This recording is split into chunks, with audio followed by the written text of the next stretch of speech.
अस्सलामु अलैकुम वरहमतुल्लाहि वबरकातुहू। मुअज़्ज़ज़ असातिज़ा इकराम और मेरे प्यारे साथियों, मेरा मौज़ूए सुखन है मौलाना अबुल कलाम आज़ाद बहैसियत कौमी रहनुमा।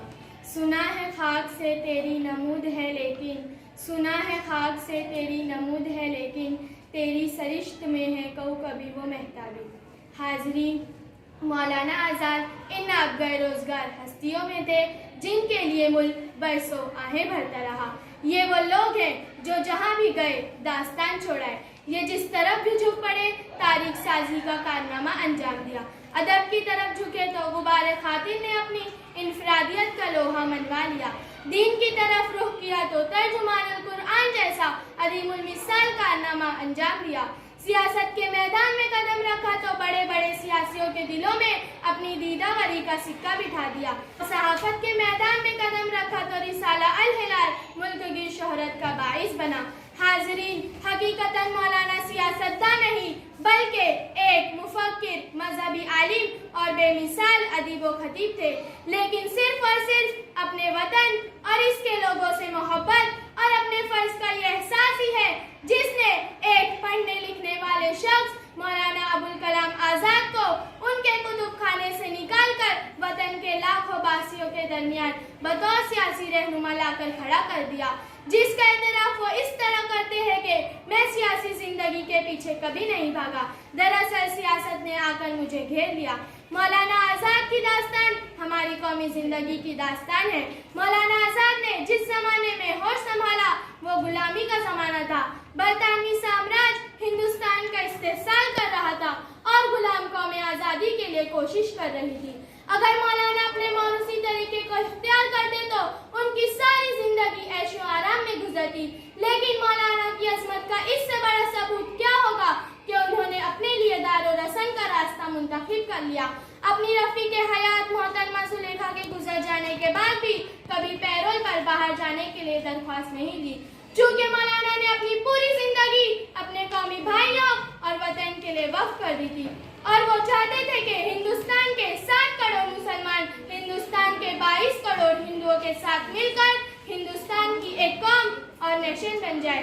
यही वजह थी कि मौलाना तकसीम हिंद के सब खिलाफ थे, लेकिन फिरका वारियत के माहौल में मौलाना की आवाज न कारखाने में तूती साबित होती और हिंदुस्तान तकसीम हो गया और मौलाना की हिदायतें फरियाद करती रह गई।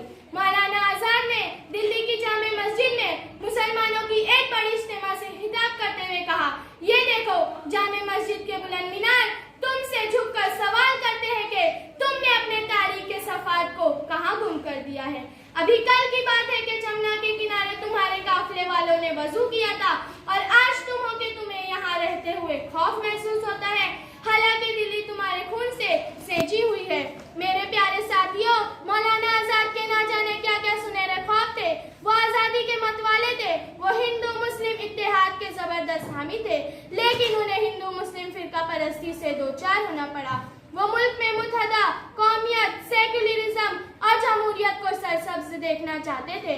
उन्हें खिजा हाथ आई, वो सूबा परस्ती, इलाकाइयत और महदूद फिक्रो नजर के मुखालिफ थे और इसके बरअक्स मुल्क में जहर किस कदर सराहियत कर गया उसे कौन झुटला सकता है। हिंदुस्तान की अक़लियतों बिलखुसूस मुसलमानों को आज़ाद हिंदुस्तान में खुशहाल देखने के आरज़ूमंद थे, लेकिन कौमी बदहाली, मुफलिसी और आपसी इंतशार का शिकार हो गई। प्यारे साथियों, मौलाना आज़ाद के ये सारे ख्वाब आज भी अधूरे हैं और ये हमारी जिम्मेदारी है कि हम इनके अधूरे ख्वाबों को हसीन ताबीर दे सके। मेरे कौमी साथियों, आइए हम और आप सभी मिलकर मौलाना आज़ाद के इन अधूरे ख्वाबों को ताबीर करने की हर मुमकिन कोशिश करें।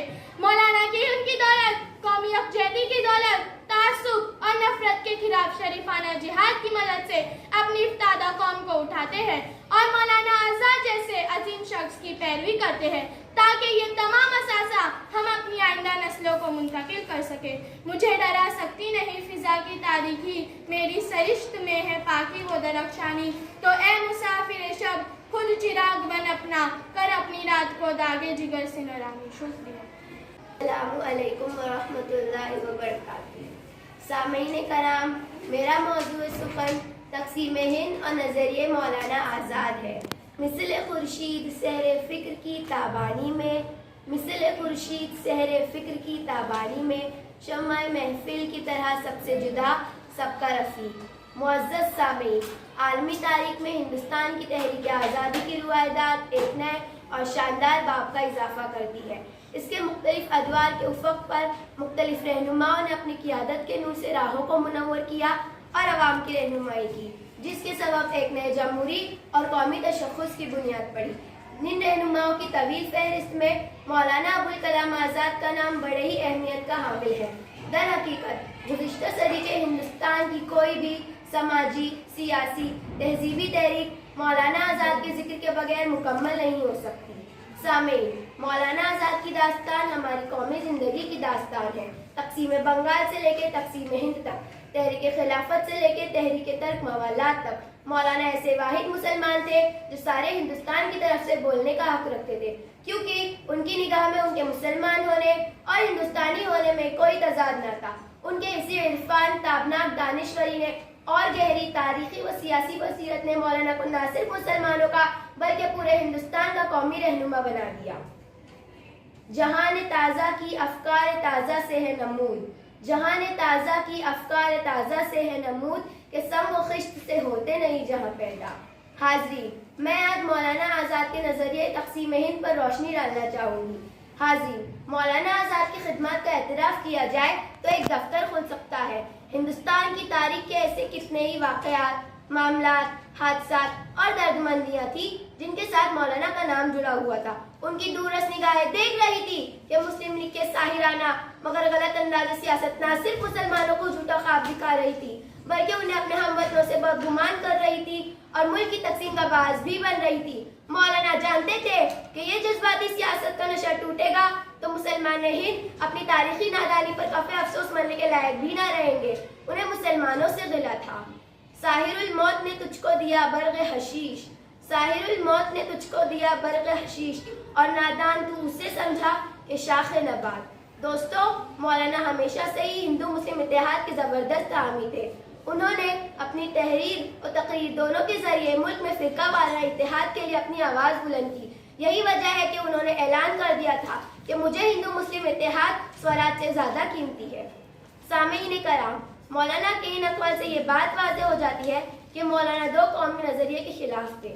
سامعین کرام، مولانا کے ان اقوال سے یہ بات واضح ہو جاتی ہے کہ مولانا دو قوم نظریے کے خلاف تھے بلکہ فرقہ واریت کی آگ میں جھلستی ہوئی عوام کو یہ باور کرانا چاہا کہ ہندوستان کی سرزمین کا فیصلہ قدرت کے ہاتھوں ہو چکا ہے۔ یہ سرزمین دو مختلف قوموں اور دھاروں کا ملان ہے۔ یہی ساتھ ہی مسلمانوں کو یہ باور کرانا چاہا کہ اسلام بھی اس سرزمین پر ویسا دعویٰ رکھتا ہے جیسا ہندو مذہب کا ہے۔ اسی لیے وہ چاہتے تھے کہ ہندوستان کے 7 کروڑ مسلمان ہندوستان کے 22 کروڑ ہندوؤں کے ساتھ مل کر رہے، ایک قوم اور ایک نیشن بن کر رہے۔ لیکن مولانا کی صلاح عام کو رد کر دیا گیا اور ہندوستان تقسیم ہو گیا۔ مولانا کے نہ جانے کیا کیا سنہرے خواب تھے۔ وہ آزادی کے متوالے تھے جو ملک کے ساتھ ملی۔ وہ ہندو مسلم اتحاد کے زبردست حامی تھے، لیکن فرقہ واریت سے دوچار ہونا پڑا۔ وہ ہندوستان کے مسلمانوں کو آزاد ہندوستان میں خوشحال دیکھنے کے حامی تھے، لیکن قوم بحالی، مفلسی اور آپسی انتصار کا شکار ہو گئی۔ ساتھیوں، مولانا کے نہ جانے کیا کیا خواب تھے اور وہ خواب آج بھی ادھورے ہیں، اور ہمارا یہ فرض بنتا ہے کہ ہم ان ادھورے خوابوں کی تعبیر بخشیں اور اپنے دلوں میں خوف و ہراس کو ختم کر کے خود اعتمادی کا جذبہ پیدا کریں۔ شکریہ۔